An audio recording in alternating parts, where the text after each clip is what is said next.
Okay, let's kick off. Hi everyone, a very warm welcome and thank you all for joining the fourth session of the Next Normal from Worth Live. Firstly, I hope you and your loved ones are keeping well during these unusual and challenging times. I'm Juliet Scott-Croxford, CEO at Worth Media and your moderator for the next hour, and I'm delighted to be joined by Major League Soccer Commissioner Don Garber, Joe Lenehan, Managing Director at PJT Partners, and Kathleen Entwistle, Private Wealth Advisor at UBS. Hi, everyone.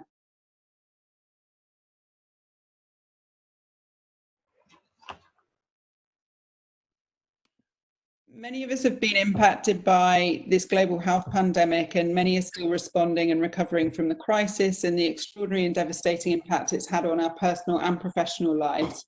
Our focus at Worth is really to engage and connect and convene our community and partners with inspiring and informative content and conversations that are relevant to your lives and the world that we're now living in, to offer insights, advice, resources, and support to help us all adjust to this next normal. So in this series, The Next Normal, Worth is looking ahead to what the world looks like after the current crisis passes, and how specific businesses and sectors are not only responding to the existing challenges, but also what they're doing to transform themselves, to pivot, and to prepare for the future. So our fourth session is focused on sport and the challenges that teams are now facing, what the future holds, not only for teams, but for fans, for players, for owners. And we're delighted to have the MLS Commissioner, Garber, Managing Director at PJT Partners, Joe Lenehan, and Kathleen Entwistle, Private Wealth Advisor from UBS, with us today to share their perspectives on what the future of sports will look like. So a few housekeeping rules just before we get started. This is a conversation and we do welcome questions from you. Attendees are muted on entry into this session. Please make sure that you are on mute if for any reason you're not available, just to avoid any or technical issues. However, if you use the chat function at the bottom of your screen, you can type a question in directly to me, Juliet Scott-Croxford, and I can see that and I can unmute you to ask a question, or if you prefer to stay anonymous, that's totally fine, and we'll weave it into the conversation as we go. So let's get started. What the future of sports will look like for fans, teams and owners. Firstly, speakers, I'd like to do a personal check-in. How are you doing personally? How are you managing your own well-being during these unusual times? Don, I hear you have your entire family, wife, children, son-in-law, granddaughter and dog with you. How is all that going? It's quite hectic, but it's actually quite nice. You know, after, I don't know, 35 years in the sports business, I don't think I've spent this much time with my family, and it's actually quite nice. I think the member of the household that's the most unnerved by it is our dog, Radley, a 9-year-old Labrador retriever who is used to having all of the attention, but a 5-month-old granddaughter kind of sucks a little bit of the air out of the room. But it's actually, you know, all of us trying to make the best of a very difficult situation, obviously. And Joe, before we dive in, can you tell us a bit about your background and how you're involved with sports, and how is PJ Partners managing through this time as well? Yeah, happy to, and thank you for having us and me. Joe Lenehan, I'm a managing director at PJT Partners. The firm itself, get on this Garber call. The firm itself, if you're not aware, is a global advisory firm. Has about 700 people globally. We do M&A, restructuring work, capital raising, and the like. I work in the M&A department, and have been involved in sports as part of a broader effort around consumer media and technology for the last 10 to 15 years. Having had the benefit of working with teams and leagues across the globe in advisory and capital raising situations. And so I've been doing that for about the last 10 to 15 years. And as far as PJT, similar dynamic, but not nearly as complex as what Don and team face there. We are lucky to not have the requirements of a trading floor and things of that nature. So we have a healthy group of 700 people globally that after a couple of weeks of glitches of conference calls and Zoom calls and everyone learning new technology, it's been faring quite well, knock on wood. Good to hear. And Kathy, I think you're there as well. How are you doing? And just share a bit about the context of which you work with your clients. Sure. Can you hear me okay? Yep. We can. Great. So I'm Kathleen Bissell, a private wealth advisor at UBS Financial Services, and the way that we will work with individual and corporate clients in terms of helping them create their wealth management plan. So for athletes and entertainers and so forth, a lot of times they come into a lot of money very quickly, and we help them understand the longevity of expenses in their lifetime and how to take that money and grow it for a long time to come. So financial planning, wealth management, and so forth. And we've been managing pretty well because like others, we can do a lot of our business using telecom and Skype and things like that. So we've been in touch with our clients very much so, and keeping them apprised of what's going on in the markets and the economy and what they need to be thinking about and doing, and looking at everything from estate planning issues to how to pivot and modify the portfolios a little bit for what's coming versus where we've been. Thanks, Kathy. And for those that have just joined, a very warm welcome to the fourth session of The Next Normal, where we're talking about the future of sport with the MLS Commissioner, Don Garber, Joe Lenehan and Kathy Entwistle as well. So Don, MLS had a lot of momentum in early March, and you just started your 25th season with two new teams, Nashville and Miami, and you were on a roll. Your teams played 2 games and then you had to pause. How's that impacted you in the league and your clubs? Well, it's been really quite difficult. I don't know whether it's worse to have started and then had to pause like us, or being in baseball's case where they're just trying to figure out how do they get going, or even in the NBA or the NHL where they're almost completed, but the most important part of their season is their playoffs, NBA finals, and Stanley Cup are still sort of uncertain. It just has the entire industry, whether it's the U.S. major leagues or it's the international football leagues or it's amateur sport, just trying to figure out what we need to do to return to train and then return to play. And all of that, as everybody knows, is centered around the availability of testing and testing protocols and local regulations and then federal regulations and all these enormously challenging new normals, things that we had no idea we'd ever be managing through. The president of Major League Soccer is a woman named Joanne Neal, who's a former attorney who has become an expert in infectious diseases in the last 2 months. And while that's probably an interesting thing for her, it is forcing all of us to try to broaden our perspective and take a bit more risk, manage our financials in ways we never dreamed of, think about what not only our ability to get through this triage moment, but very importantly, what do we need to do to continue to move forward effectively? I just left a call with our product strategy committee. A bunch of owners are sitting around trying to decide, when we do return, what do we do with our rosters? What do we do with all of our roster rules? How are we going to sign players in an international market? We don't know we could even get them into the United States. I mean, the myriad of issues are so overwhelming and so complex, but you just got to do it every day. And how are the players doing? And how are they kind of spending their time? Well, it really depends. It depends on where you live. Which again, it makes it so complicated. If you live in New York and we've got 2 teams in the New York metropolitan area that are not even able to leave the stay-at-home order and individually train at their training grounds. And we have other teams in other parts of the country, whether that's in Nashville or in Miami, whether it's in Dallas or Houston, where they actually are permitted to group train. By the way, what impact does that have on our competitive balance? But most of them are just like everybody else. They've got to deal with their families, or maybe more complicated, deal with isolation if they're living alone. 30-40% of our players are international players. They're coming here, they're all by themselves. Some of them don't speak English. So imagine the enormous challenges of being in a foreign country, being forced to stay at home and having to think about things like, how am I going to get food, right? And how am I going to train? How am I going to manage my own mental health? For the most part, they're young tough guys, and they're managing it as effectively as they can. Some of them are trying to have fun, and the MLS is empowering some of that energy. But most of all, we're just keeping in touch with them and getting them through each day. And how often are you speaking to with the owners, and how are they doing? Because I know you've got owners from all over the world, and they must be dealing with their own complexities in other businesses that they manage as well, right?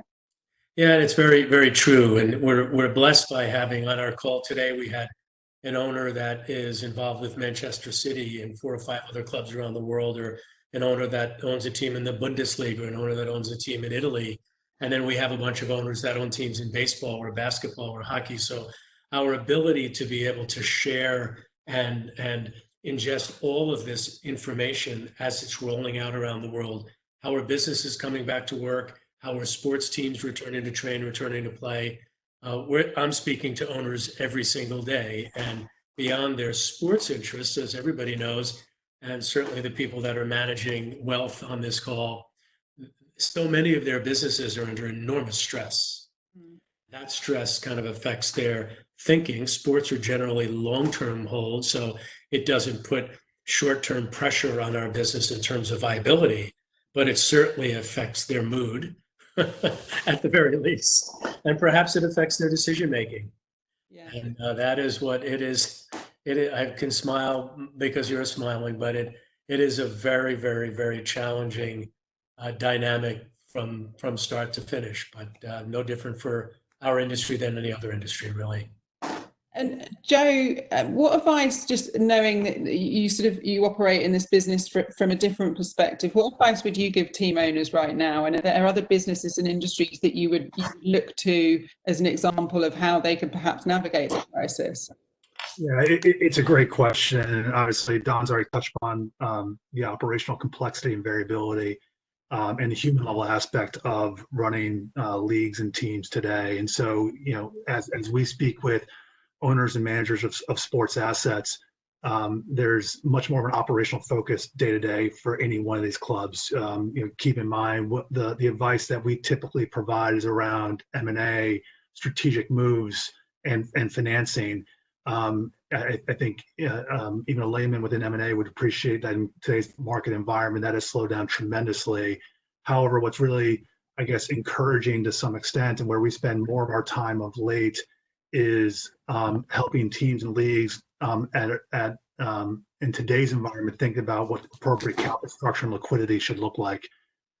So, I guess we've been encouraged in a way to see a lot of outside institutional capital looking for opportunities to invest within sport, whether that be at teams, leagues, other sports assets in the ecosystem. There's been plenty of rumors around it. You've seen leagues actually expand financing, and that's great to see. All else being equal, it's the return of some type of normalcy and interest level within this. And I think Don made the most important point, putting aside where the day-in-day income statement looks like for an individual team, there's embedded value and intellectual property in these assets, and institutional investors are seeing that. And so if any place where it's providing any kind of advice, it's around what is appropriate financing and capital structure and liquidity options for each one of these clubs and teams and leagues. Thank you. And I just want to say welcome everyone to the Next Normal series that we're doing on the future of sport. And we're joined by MLS Commissioner Don Garber, Joe Lenehan from PJT Partners, and Kathy Entwistle from UBS.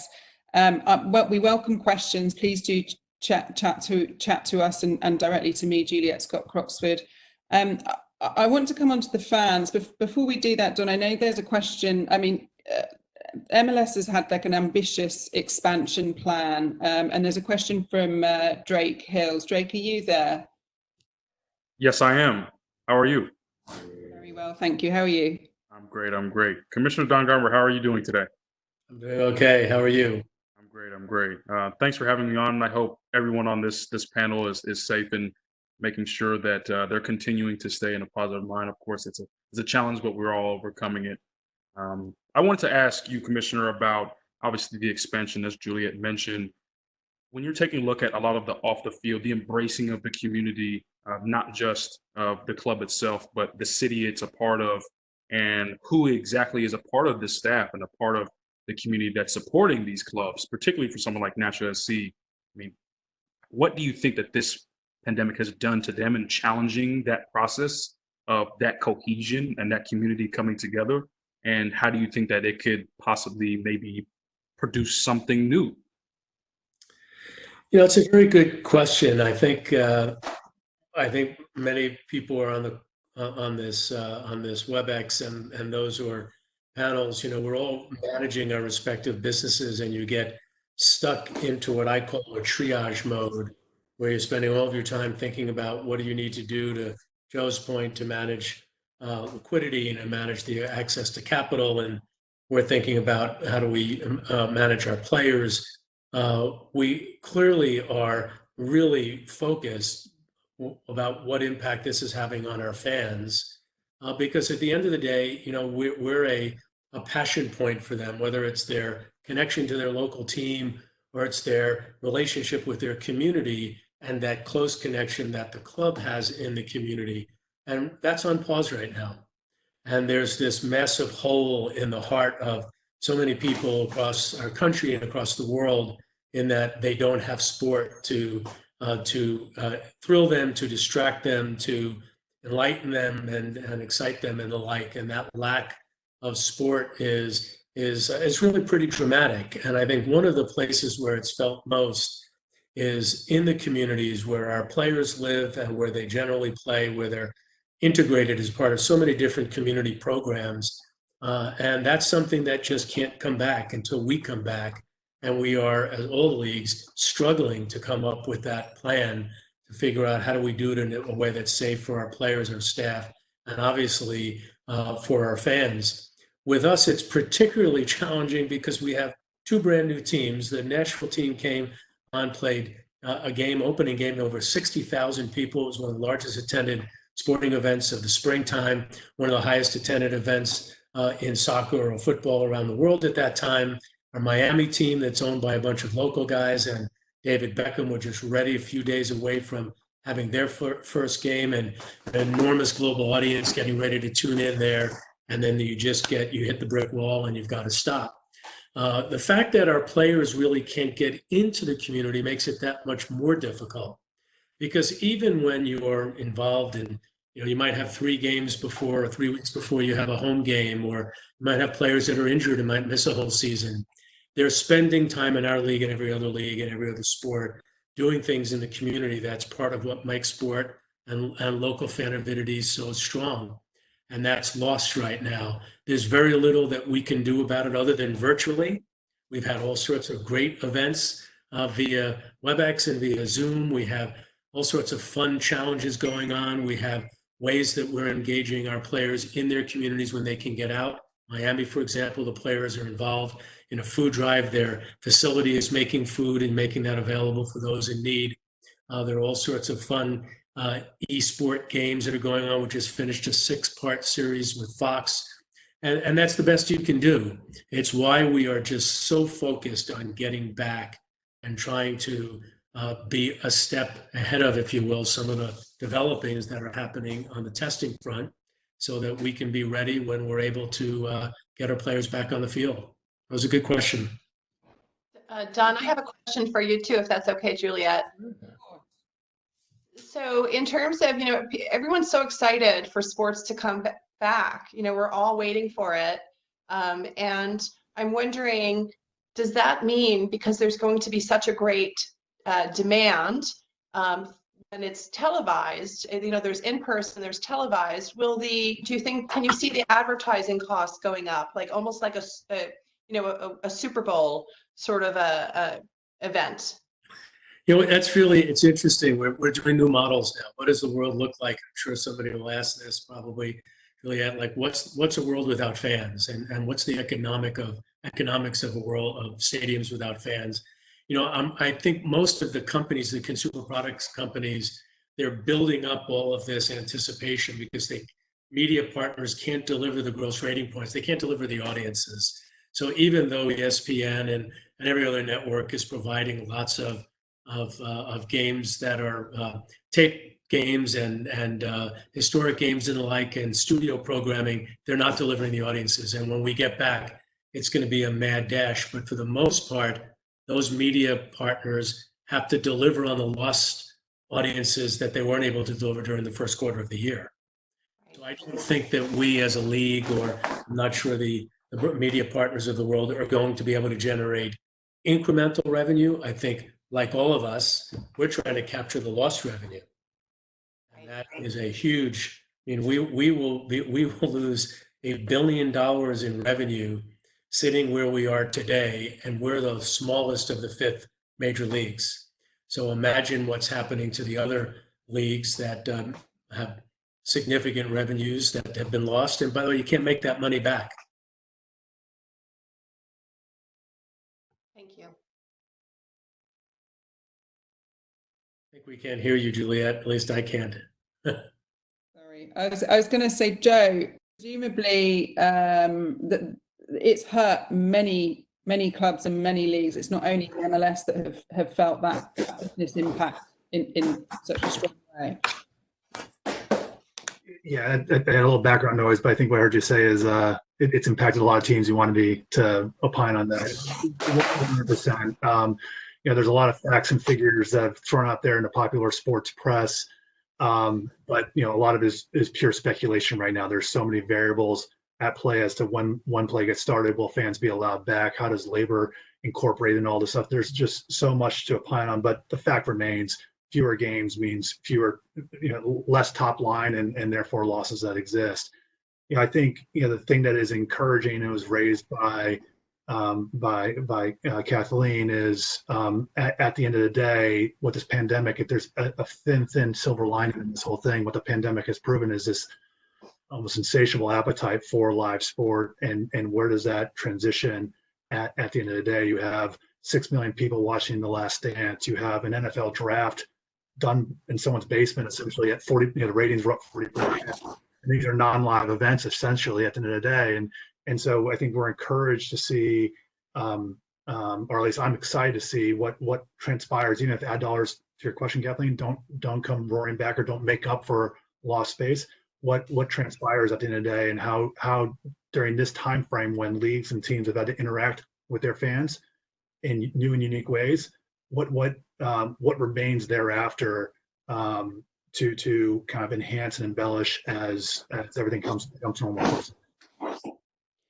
And Don, you mentioned a few ways in which you've been engaging fans in the absence of playing. I know there's a question from Rob, so I just want to flip to him on fan involvement. Rob, are you there?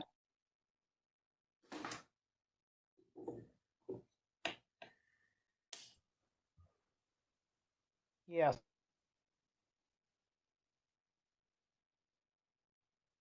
Yep. What's your question, Rob? I'm trying to get offline here. Can you hear me? We can hear you. Okay, great. I think UBS took the fan question, but I have a maybe a separate one that could be interesting. I guess, Commissioner, how do you deal with the athlete who doesn't maybe do well in practice, but does well in front of a full stadium?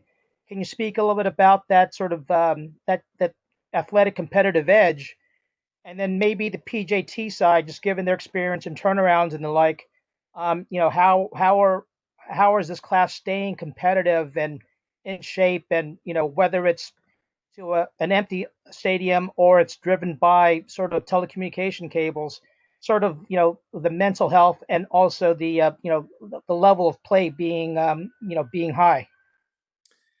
I'll start, and then Joe can pop in. I watched the Bundesliga come back last weekend, the German league, playing in empty stadiums, and there was all sorts of discussion about what the environment looked like and what did the broadcast look like, and a lot of pundits weighing in on whether or not Fox did a good job or whether they were prepared enough for what that new normal would look like. But nobody was really critical of the actual play. And interestingly, the quality of the game was actually better than most people expected. At the end of the day, athletes want to play. Fans, particularly in our sport, by the way, really empower the energy. This whole idea that in soccer or football, winning on the road is considered a great victory, which is just so the antithesis of really what it's like for the most part in the major leagues here. But we really don't, Rob, know what that's going to look like. In our world, we've got to get our players back as quickly as we can in the safest possible environment. And I think all of us are convinced that that's going to happen for the most part throughout the fall. And then all of us are hoping, as our whole business, all of society, hoping that we will return to people being able to go to restaurants and be able to go to concerts and be able to go to beaches and parks without having to social distance at the level that they're going to be required to in the short term. So the best thing that I could say is until we get out into that environment, I can't really tell you what it's going to look like. I will say on the positive front that it is putting, at least in our case, much more emphasis on how do we produce those games, because we're calling them studio games. We're not calling them games without fans, or in Europe, they call them ghost games.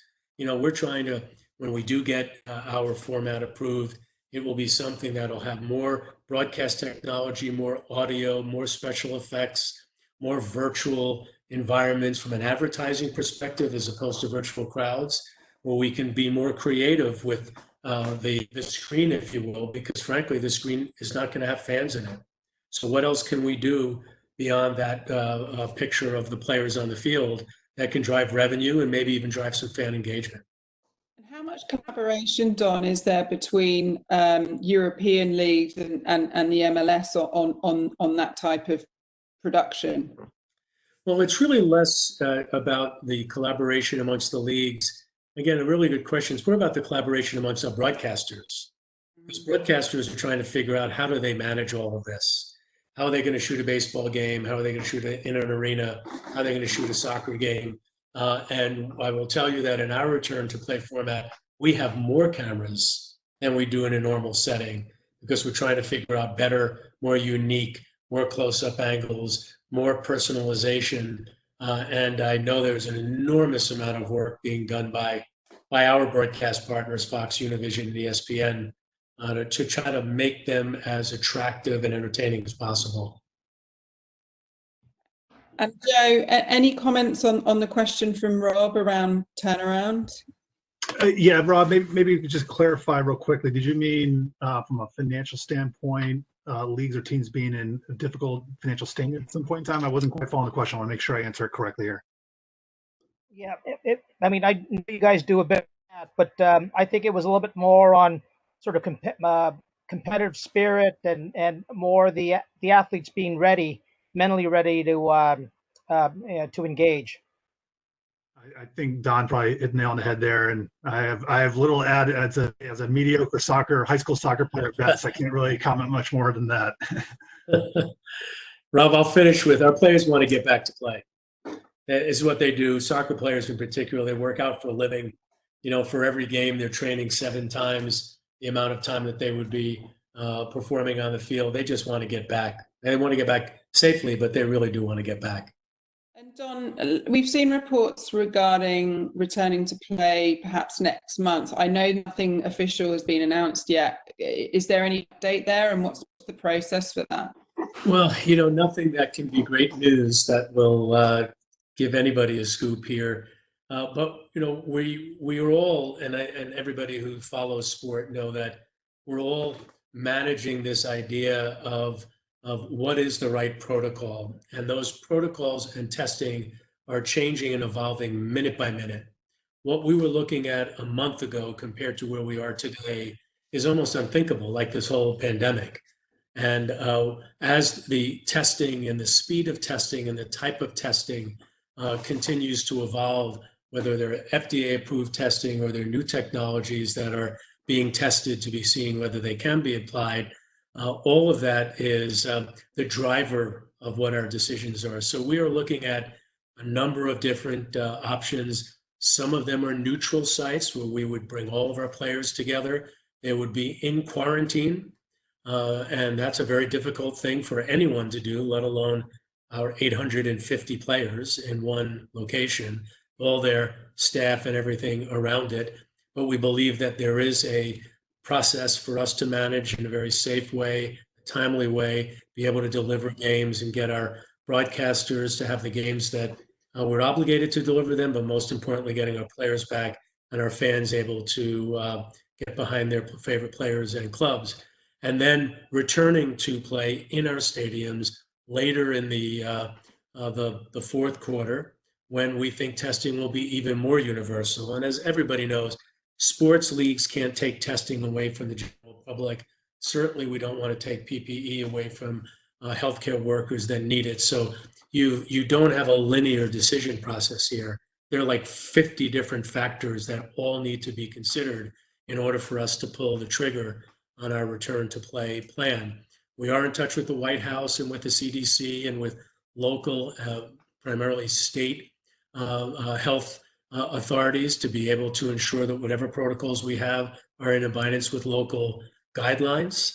But even the guidelines are different state by state. So that is really the biggest challenge for our industry, which is the way everything has been rolling out across the US and Canada in a staggered way. And there's a question that's just been asked directly to me on the academies, and I know that last week you announced 2 major youth initiatives.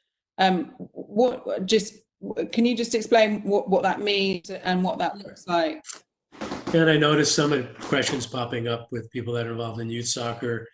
You know, the thing that's not being talked about enough is the impact of the pandemic on participation generally, health and fitness overall generally for our population, but also for organized youth sport.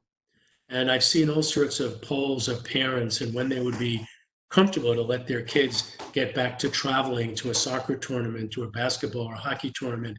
How are we going to handle those environments, right, where you have people that are coming in close contact with each other? We could manage that from a pro sports perspective. We could sanitize our locker rooms. We could manage testing. We could handle the people that in and around them with personal, with PPE equipment. But how do you do that at a youth soccer tournament? How do you do that at a youth hockey tournament? And all of this is still to get resolved. Frankly, I'm not sure that there is any entity that's leading the thought process, let alone the management process of all of this. So I do think it is one of the really, really unfortunate byproducts of what's going on now. In MLS's case, parallel to all of that, there has been a lot of development of organized, high-level, elite development in youth soccer. All of that has gone through a variety of shifts as the pandemic has affected our federation called the U.S. Soccer Federation. They cut their funding to the most elite academies. So MLS and others are trying to step in and fill that void. You know, there's no reason why the United States shouldn't be a more powerful soccer nation, why a World Cup team shouldn't be better, as good on the men's side, hopefully as good as the women are.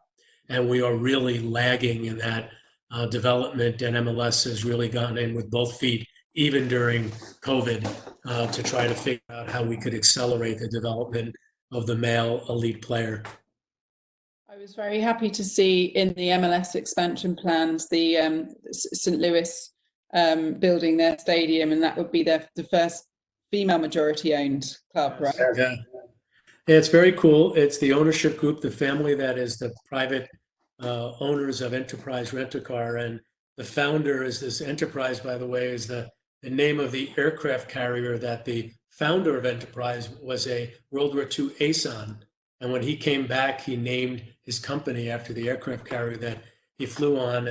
And his, the second generation, there are 5 or 6 daughters, and all of them are involved in various businesses. And one of them, a woman named Carolyn Kindle Betts, is the majority. She's the managing partner of our new St. Louis team. They're building a great downtown stadium. That stadium, by the way, and as are many stadium projects and large construction projects in urban environments, are considered essential. So our stadium in Austin has been continued to develop, in Cincinnati, in Nashville, in St. Louis. We have 5 stadiums, billions of dollars of investment in soccer facilities, all in urban environments. Most of that construction has been going on in full force. And we're proud of Carolyn and her sisters, proverbial sisters, sitting around our board table. It's Awesome. And are all of the stadiums that are being created now and expanding, and that one included, are they the size that they would qualify for the next World Cup? Well, it's another boy. We're getting into the inside soccer here, right?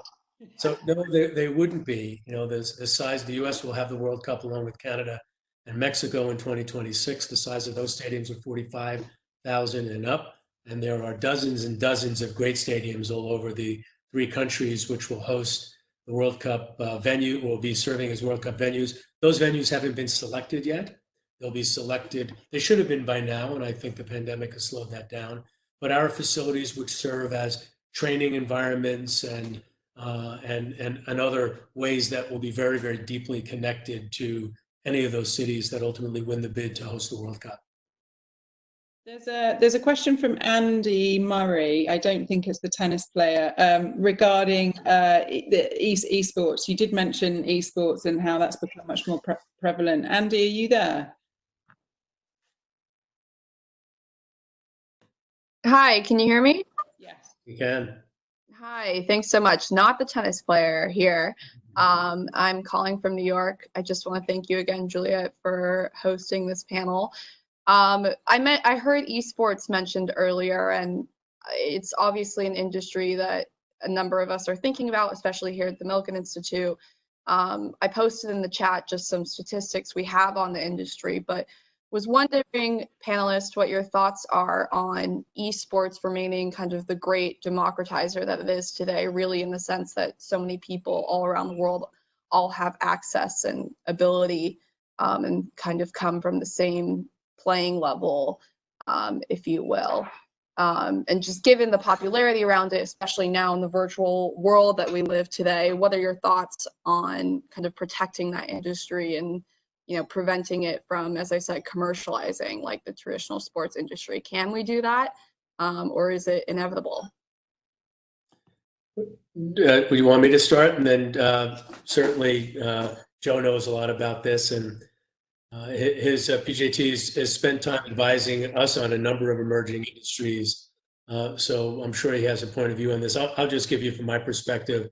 I mean, esports is an exploding category. I think it's going to continue to grow. I think the pandemic will allow it to have even more energy. One of the owners of our team in Los Angeles is Brandon Beck, who's the founder of Riot Games, a massive, massive company, League of Legends.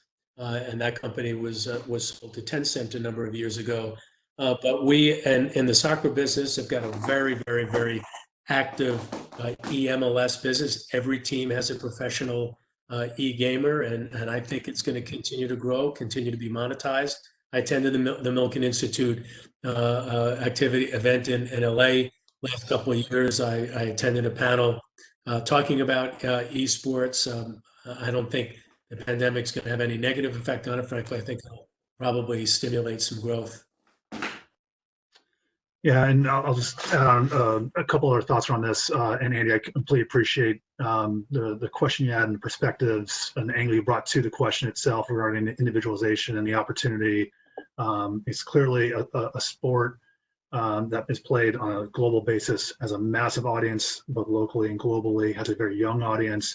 And I think that is what entices a lot of teams and leagues to think about it, as well as institutional investors and other people thinking about sport.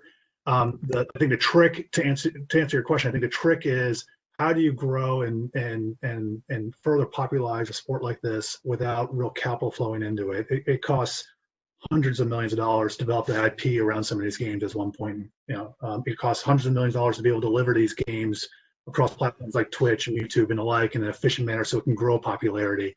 Yet you don't want to take the individual spirit of it. You don't want to take out the democratization of the whole thing. I actually look at sports today and more institutionalized sports like MLS and other major professional sports. And I said, if I went back 30 years, it was very much a kind of closed garden. Today, the interaction between player and fan is more direct than ever before. The ability for the stars to monetize their brand and who they are and connect with fans specifically is different than ever before. And a lot of that is because of the technology that's been invested by large institutions. So I am sympathetic to the point that you're raising. I'm not sure that it has to be a lose-lose, though. I think there's actually a win-win scenario there where where people can invest in sport, invest in esport, and it benefits the masses from a viewership standpoint, from a participation standpoint, and the like. And do you think, yeah, I think that win-win perspective is great. And I just sort of think about other industries and how they cultivate their community and fans. And in the absence of being able to convene in a live fashion, actually, is this forcing more of a positive engagement, or will it force more of a positive engagement with fans and sports communities, do you think? Will this pandemic, because of the digital capabilities that exist today, allow people to create experiences that wouldn't otherwise be pursued? Is that the question, Juliet? I want to make sure. Well, I think there's a lot of industries that have been lagging in engaging with their community because quite frankly, they haven't really had to, whereas this has actually forced organizations and firms and companies to sort of really think more innovatively about how they engage their consumer base or their community or their fan base. And I'm just wondering, like, do you see the same, in a positive way, the same kind of forcing mechanism in sport? I think the last few months have allowed the opportunity to revisit a lot of norms that have existed in the past across a lot of different fronts. I'll give you an anecdote, and I'm sure Don and his team are thinking about this very, very intensely right now. People are going to come back to stadiums at some point in time, and it will probably be a different experience in the short term, medium term, and long term than what it was 6 months ago. And maybe people look at that with a glass half empty view. A team and a fan can look at that as a little bit of a glass half full view as well and say, listen, I may have a better experience in there because fewer people are going to be. But the stadium and the team owner and the league may actually know more about that fan because they've gone through health checks and security checks, and experience may be more rounded, all else being equal. It's going to be just a different world. And I think it's just in all our businesses that exist today, and in which all of us on this conference call are participating, technology has already enhanced our experiences. Our best practices at PJT are different now than what they were. We're going to revisit what our work experience is like, how we're engaging with clients. Do we need to get on planes? Do we need to see them in person versus doing things like this as one example? And I think the sports are no different, and technology will absolutely be a part of that. I agree with Joe. I was going to jump in, if that's okay, and say that we think that, yes, I mean, I think sports has done a really great job in the last few years of engaging fans, and that interaction has been really strong. But again, anytime we have a disruption anywhere, we need to go back and look at how to move through that disruption and find different ways to move forward. And digital transformation and anything that has an E in front of it, e-commerce, et cetera, is really where we think things are going to go. But at the same time, I think that as humans, we crave human interaction, and there's never going to be a replacement for going to a stadium and seeing people on the field playing. And hopefully, you know, in the next 12 months, in a year from now, we'll look back at this and say, you know, thank God we're back in the stadiums again and we're moving forward. But in the meantime, there's ways to get better and be more efficient and find ways to engage people in that respect too. So I agree with Joe.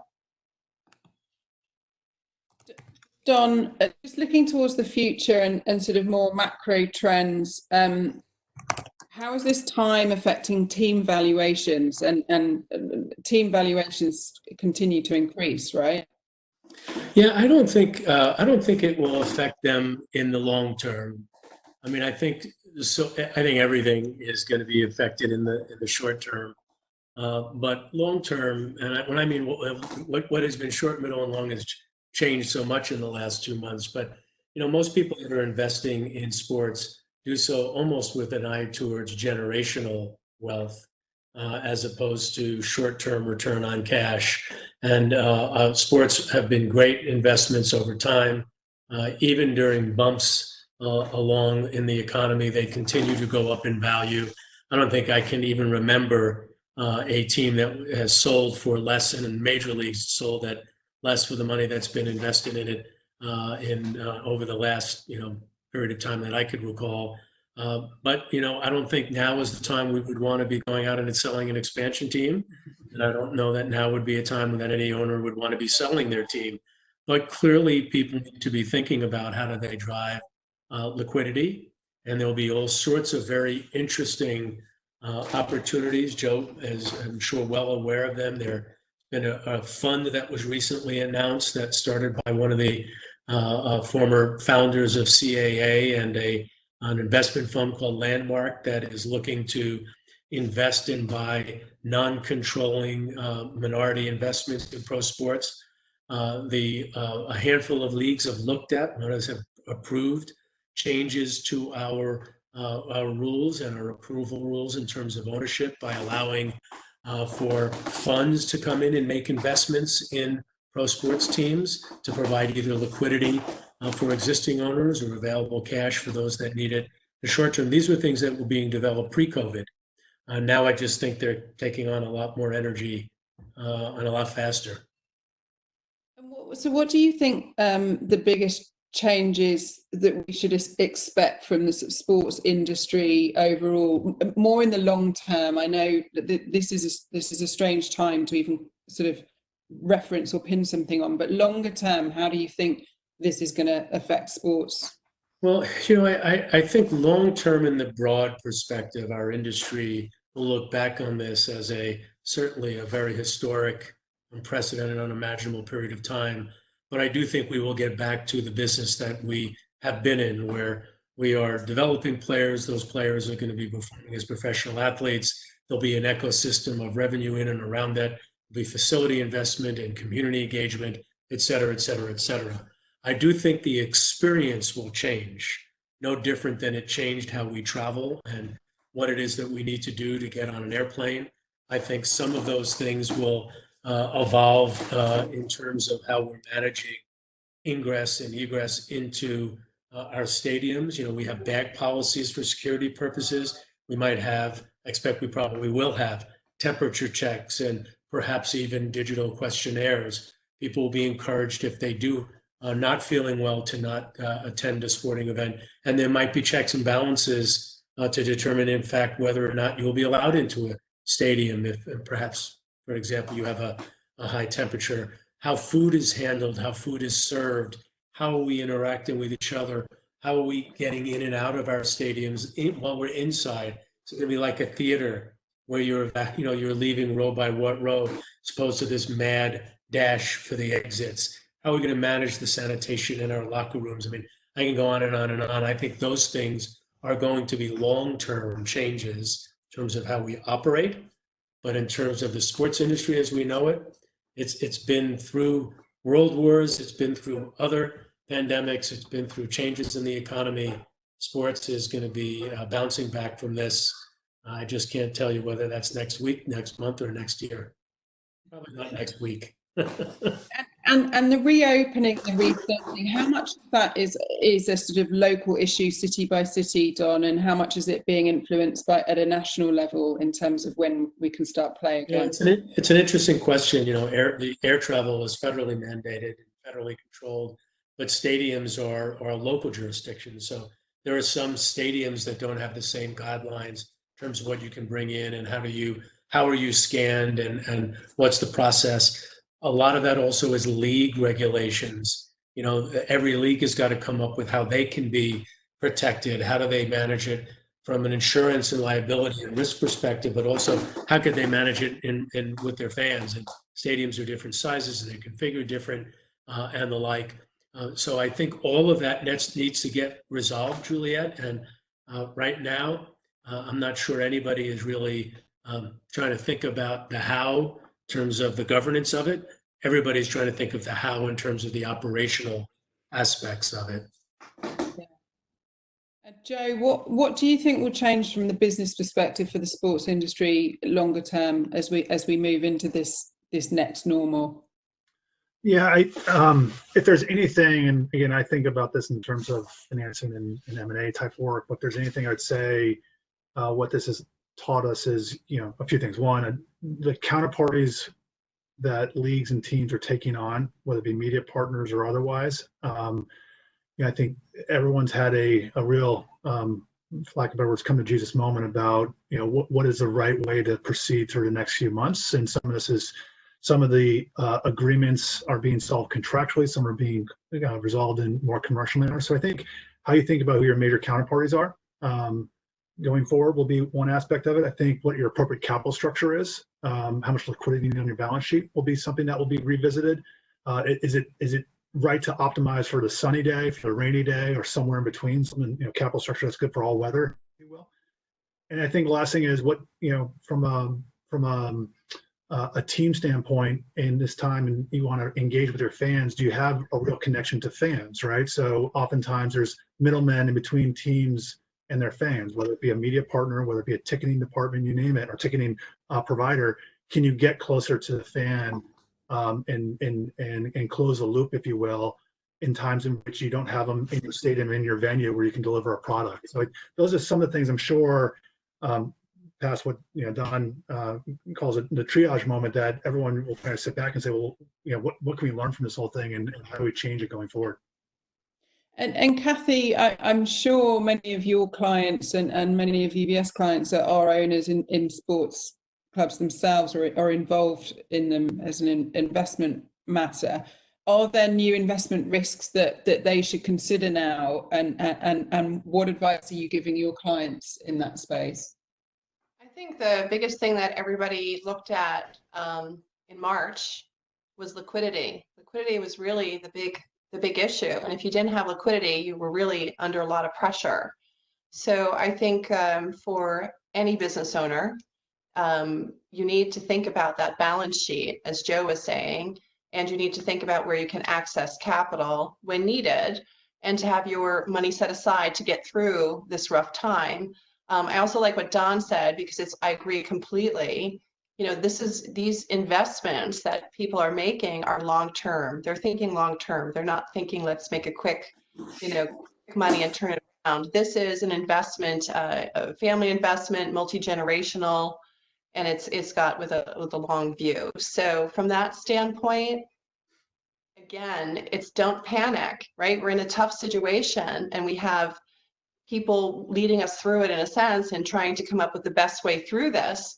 But we do know at some point, and like Don said, whether it's a week, a month, or a year, this too shall pass, right? And we will be back in a situation where we can enjoy, we can gather, whatever that means, and we can move forward. And it will be a great moment for sports again. It will be great for all of us to be able to enjoy that camaraderie and that excitement.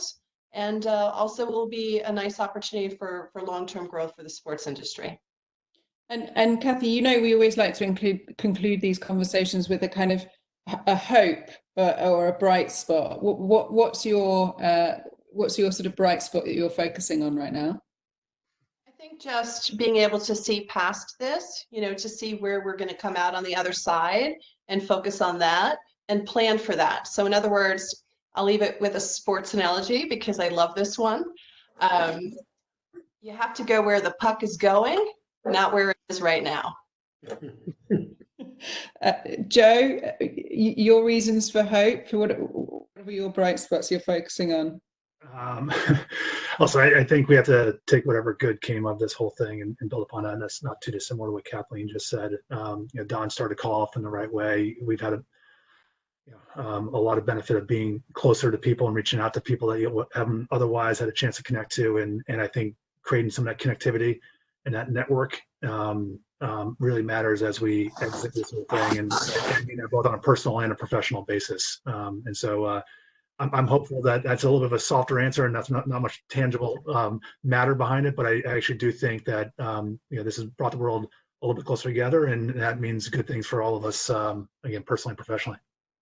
And Don, how about you? You talked about the importance of collaboration earlier. What are your why are you feeling hopeful?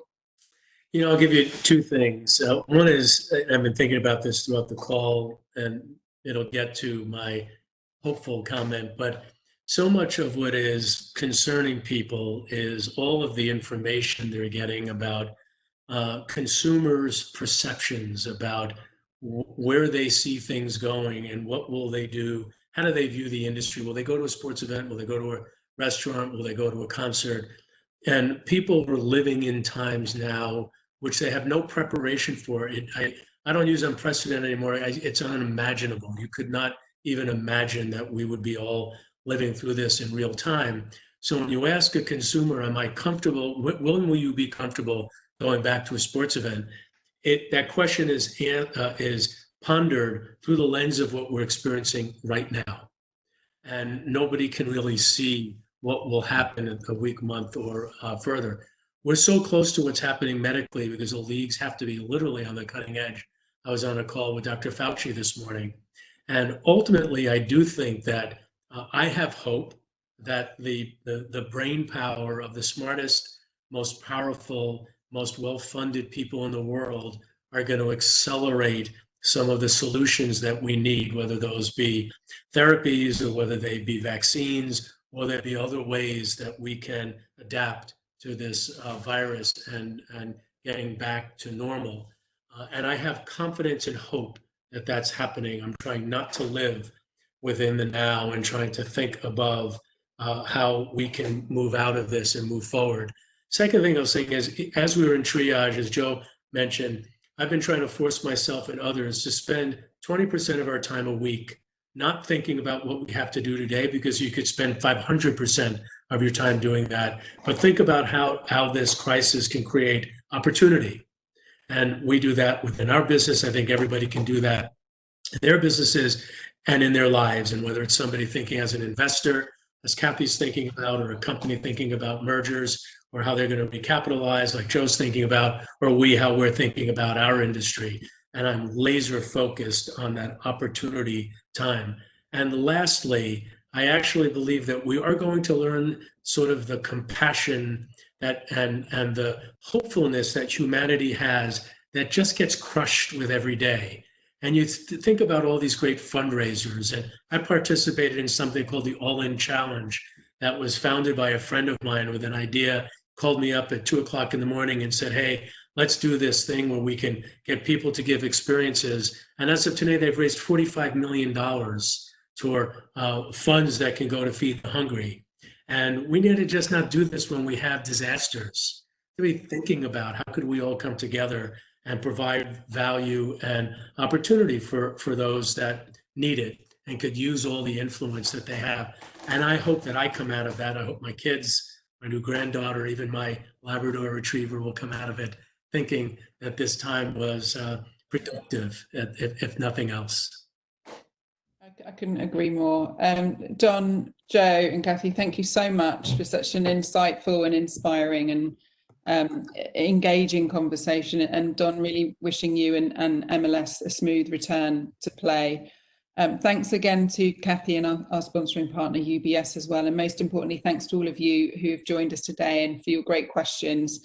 We hope you enjoyed it. Please do share feedback with us. We'd love to hear your comments. You can email us at community@worth.com, and then tune in for next week's Next Normal series. We're joined by artist and CEO Drew Kataoka and artist and CEO of Art Matter, Ben Tritt, where we'll be discussing how art can influence a post-pandemic world. So you can register for that online at worth.com/events and see all of our forthcoming events coming up, as well as register for our newsletter there as well. In the meantime, wishing you and your loved ones a safe rest of the day, rest of the week. Stay healthy and well. And thanks again. Thank you, speakers.